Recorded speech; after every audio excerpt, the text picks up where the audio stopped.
le vrombissement sourd des moteurs. C'est la première chose que j'ai ressentie en posant le pied sur le Majestic of the Sea. Une vibration constante, presque imperceptible, qui remonte le long des jambes et s'installe directement dans la poitrine. On appelle ça le voyage de la vie. Une croisière de luxe de 2 semaines dans les Caraïbes pour fêter nos 10 ans de mariage. 10 ans avec Clara. 10 ans de confiance aveugle, de projets, de rires. On venait d'entrer dans notre cabine, une suite de luxe avec balcon privé, donnant sur l'immensité bleue. L'air était saturé par l'odeur de la mer et le parfum frais des drapes propres. Clara a couru vers le garde-corps. Le vent soulevait ses cheveux châtains, et pendant un instant, j'ai cru revoir la jeune femme que j'avais épousée. Elle souriait, mais ses yeux ne regardaient pas l'horizon. Ils balayaient le pont supérieur, là où se trouvait la passerelle de commandement. « C'est immense, Marc. On va être tellement bien ici, » a-t-elle murmuré sans se retourner. Sa voix était étrange, un peu trop aiguë, un peu trop joyeuse. Le premier soir, lors du dîner de gala, l'ambiance était électrique. Des lustres en cristal, le cliquetis des couverts en argent, le murmure poli des passagers en tenue de soirée. On nous a installés à la table d'honneur. Pourquoi ? Parce que j'avais payé le prix fort. Et c'est là qu'il est apparu. Le capitaine Julian Vasseur, un homme d'une 50aine d'années, les cheveux grisonnants sur les tempes, une prestance écrasante dans son uniforme blanc immaculé. Ses yeux étaient d'un bleu acier, presque vitreux. Quand il a serré la main de Clara, le contact a duré une fraction de seconde, de trop. J'ai remarqué un léger tressaillement au coin de la bouche de ma femme. Elle n'a pas retiré sa main tout de suite. Elle a baissé les yeux, un petit sourire timide aux lèvres, comme une adolescente. « Enchantée, madame. J'espère que ce voyage restera gravé dans votre mémoire, » a dit Vasseur d'une voix grave, profonde, qui semblait résonner dans la carcasse du bateau. Pendant tout le repas, je me suis senti comme un intrus. Clara riait à toutes ces blagues. Elle posait des questions techniques sur la navigation, sur les tempêtes, sur la solitude en mer. Elle, qui d'habitude a peur d'une barque sur un lac, semblait fascinée par les récits de ce marin. Je fixais mon verre de vin. Le liquide rouge oscillait légèrement à cause des vagues. À un moment, j'ai fait tomber ma fourchette. En me penchant pour la ramasser, j'ai vu leurs jambes sous la table. Leurs genoux ne se touchaient pas, mais ils étaient si proches que l'air devait crépiter entre eux. La paranoïa a commencé à s'installer cette nuit-là. Le bateau tanguait doucement. Un grincement sourd venait des cloisons. Clara dormait ou faisait semblant. Son souffle était trop régulier. J'écoutais le silence du couloir. Parfois, on entendait le pas lourd d'un agent de sécurité ou le rire lointain de passagers attardés. Le 3e jour, le climat a changé. Le ciel s'est couvert d'un voile gris laiteux. L'humidité collait à la peau. Clara passait de plus en plus de temps à se préparer. Elle achetait des robes qu'elle n'aurait jamais portées à la maison. Trop décolletées, trop courtes. « Je vais faire un tour au spa, Marc. Repose-toi, tu as l'air fatigué. » Elle est partie à 14 heures. À 17 heures, elle n'était toujours pas revenue. Je suis sorti sur le balcon. La mer était devenue sombre, presque noire. Les vagues se fracassaient contre la coque avec une violence nouvelle.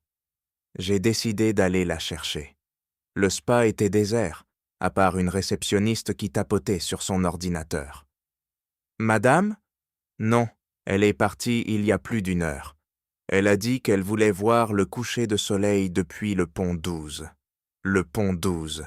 C'était la zone réservée, juste en dessous de la passerelle de commandement. Je suis monté par l'escalier de service, le cœur battant à tout rompre. Mes mains étaient moites sur la rampe en métal froid. En arrivant sur le pont, le vent m'a giflé le visage. C'était désert. Tout le monde s'était réfugié à l'intérieur à cause de la pluie fine qui commençait à tomber. J'ai marché le long des canaux de sauvetage, me cachant dans l'ombre. Et là, je les ai vus. Ils étaient à l'abri, sous un renfoncement de la structure. Clara était dos au mur. Vasseur était devant elle, si proche que leurs corps se frôlaient. Il lui parlait à l'oreille. Je ne pouvais pas entendre les mots à cause du sifflement du vent, mais je voyais le visage de Clara. Elle avait les yeux fermés, la tête renversée en arrière. Il a posé sa main sur son cou, son pouce glissant lentement sur sa mâchoire. Elle n'a pas bougé. Elle a expiré une buée légère qui s'est dissipée instantanément. Je suis resté pétrifié. La colère n'est pas venue tout de suite. C'était un froid glacial qui s'emparait de mes organes. Une sensation de vide absolu. Je suis retourné à la cabine avant qu'il ne me voie. J'ai allumé la télé, mis une chaîne d'infos en boucle. Quand elle est rentrée, 20 minutes plus tard, elle sentait le sel, le vent et un parfum de tabac cher. Un parfum que je ne portais pas. C'était comment le spa? Ai-je demandé sans quitter l'écran des yeux. Divin. J'ai failli m'endormir pendant le massage. Regarde, j'ai encore les traces de l'huile sur les bras. Elle mentait avec une facilité déconcertante. Ses yeux brillaient d'une lueur que je ne lui connaissais pas. Elle est allée sous la douche. J'ai entendu l'eau couler. J'ai attrapé son téléphone sur la table de nuit. Verrouillé. J'ai essayé sa date de naissance. Non. La mienne. Non. La date de notre rencontre. Non plus. Soudain, une notification est apparue sur l'écran verrouillé. Pas de nom, juste un numéro interne du bateau. Ce soir, 1h du matin, sur la passerelle. La tempête arrive. C'est le moment idéal. Mes mains tremblaient tellement que j'ai failli lâcher l'appareil. La tempête. Elle ne parlait pas seulement de la météo. Le soir même, l'annonce est tombée dans les haut-parleurs. Mesdames et messieurs, ici votre capitaine. Nous traversons une zone de forte turbulence. Pour votre sécurité, nous vous demandons de rester dans vos cabines et d'éviter les ponts extérieurs. Clara a fait mine d'être inquiète. Elle s'est blottie contre moi sur le canapé. Ça fait peur, tu ne trouves pas? Le bateau bouge beaucoup. On est en sécurité, Clara. Le capitaine sait ce qu'il fait, non? Elle a eu un petit rire nerveux. Oui, il a l'air très compétent. À minuit, elle a prétendu avoir une migraine atroce. Elle a pris un cachet, s'est glissée sous la couette et a éteint la lumière. J'ai attendu. J'écoutais sa respiration. Elle attendait aussi. Le bateau tanguait de plus en plus fort. On entendait les objets glisser sur les meubles dans les cabines voisines. Un craquement sourd résonnait parfois, comme si le géant des mers souffrait. À 0h45, elle s'est levée avec une discrétion de chat. Elle ne s'est pas habillée. Elle a juste enfilé son peignoir en soie blanche et a glissé ses pieds dans des chaussons souples. Elle a entrouvert la porte de la cabine, a jeté un regard vers moi. Je gardais les yeux clos, contrôlant mon souffle. Elle est sortie. J'ai bondi du lit. J'ai mis un sweat à capuche noire, un jean sombre. Je suis sorti sur le tapis épais du couloir. Les lumières de secours clignotaient légèrement à cause des variations de tension. Le couloir semblait interminable, un tunnel sans fin qui montait et descendait au rythme de la houle. Je l'ai suivie à distance. Elle ne prenait pas l'ascenseur. Elle utilisait les escaliers de service, ceux réservés au personnel. Comment connaissait-elle ses accès? Elle avançait avec une assurance terrifiante. Arrivée au niveau du pont de commandement, l'accès était protégé par un pavé numérique. Elle a tapé un code sans hésiter. Bip, bip, bip, bip. La porte s'est déverrouillée. Je me suis glissé derrière elle, juste avant que la porte ne se referme. L'ambiance ici était totalement différente. Plus de luxe, plus de tapis. Du métal, des écrans radars qui pulsaient d'une lumière verte. Et devant, les immenses baies vitrées de la passerelle. Dehors, c'était l'enfer. Des vagues de 10 mètres s'écrasaient contre les vitres renforcées dans un fracas de fin du monde. Des éclairs déchiraient le ciel noir, illuminant brièvement l'écume blanche. Au centre de cette tempête, un homme était debout, le capitaine. Il ne regardait pas la mer. Il regardait Clara qui s'avançait vers lui, son peignoir flottant autour de ses jambes. « Tu es venu, a-t-il dit. Sa voix couvrait presque le bruit du tonnerre. « Je ne pouvais pas rater ça, a répondu Clara. Je me tenais derrière un pupitre de navigation, caché par l'obscurité. Mon cœur battait si fort que j'avais l'impression qu'ils allaient l'entendre. Vasseur a attrapé Clara par la taille et l'a attirée contre lui. Il a murmuré quelque chose que je n'ai pas entendu, puis il a pointé du doigt les écrans de contrôle. « Regarde, Clara, on est au cœur du système. Là-bas, à l'extérieur, c'est le chaos. Mais ici, je suis Dieu. Je décide de la direction. Je décide de qui vit et de qui meurt. » Clara a ri. Un rire que je ne lui connaissais pas. Cruel, exalté. « Et Marc, qu'est-ce qu'on fait de lui ?» a-t-elle demandé. Vasseur a souri, un sourire de prédateur qui m'a glacé le sang. Il a posé sa main sur un levier rouge scellé. « Tu sais, les accidents en mer sont si vite arrivés pendant une tempête de cette force. Un pont glissant, une chute par-dessus bord, personne ne poserait de questions. » Clara a passé ses bras autour de son cou et l'a embrassé avec une passion sauvage. J'ai senti les larmes monter, mais je les ai refoulées. Je voyais tout. Je voyais la trahison dans chaque geste. Mais ce n'était pas le pire. Le pire, c'est que Vasseur a jeté un coup d'œil vers le coin sombre où je me cachais. Ses yeux ont croisé les miens pendant 1 seconde. Un éclair a illuminé la pièce.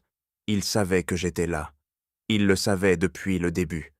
Il a lentement lâché Clara, a sorti une petite clé de sa poche et l'a insérée dans le pupitre de contrôle. « Tu veux voir quelque chose de vraiment spécial, Clara ? Quelque chose que ton mari n'aura jamais le courage de te donner ?» Il a tourné la clé. Les alarmes du bateau ont commencé à hurler. Un son strident, insupportable, qui se mêlait au fracas des vagues. « Qu'est-ce que tu fais ?» a crié Clara, soudainement paniquée. Vasseur ne répondait plus. Il fixait le radar. Un point rouge clignotait, droit devant nous. Quelque chose de massif.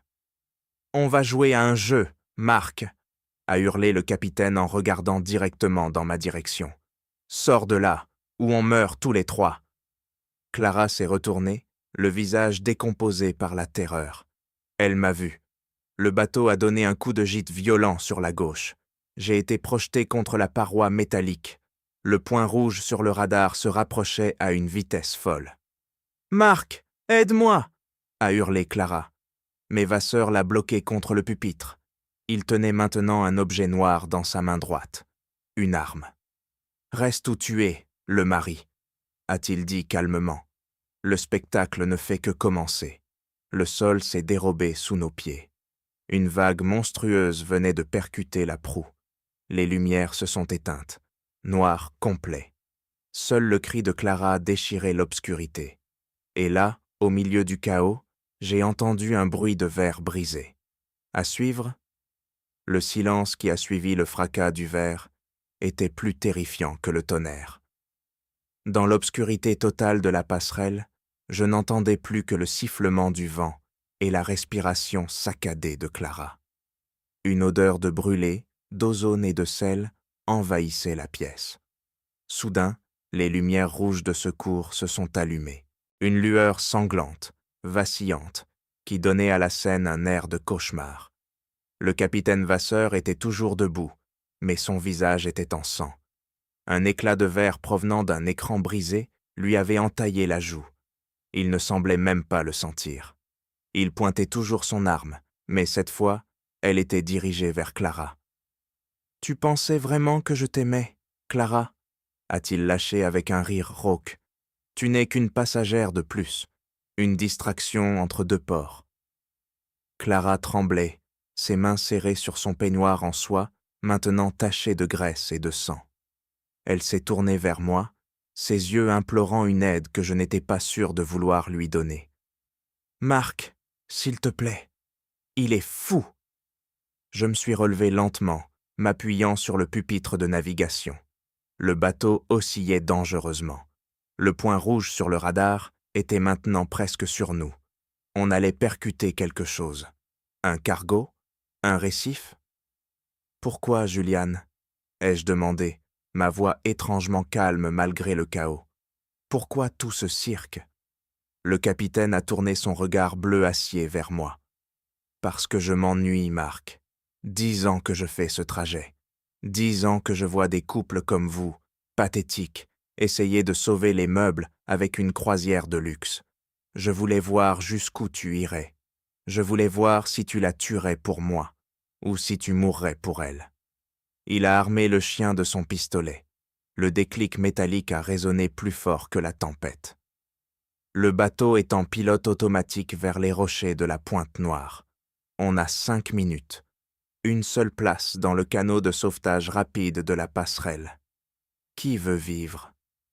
Clara a fait un pas vers moi, puis s'est arrêtée en voyant mon regard.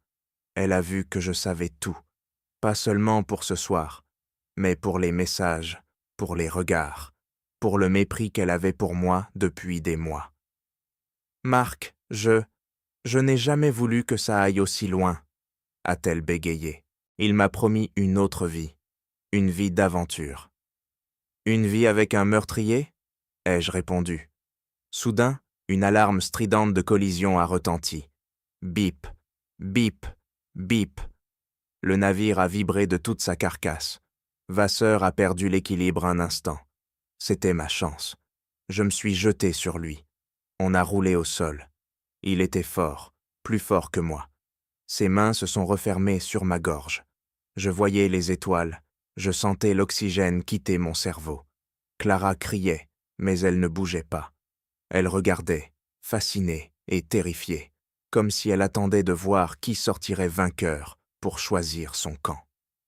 J'ai réussi à attraper une lampe de poche en métal sur le sol. Je l'ai frappé de toutes mes forces sur la tempe. Il a lâché prise, assommé. Le bateau a heurté le récif. Un choc sourd, monumental.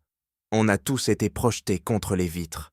Un grondement de métal déchiré est monté des profondeurs du navire.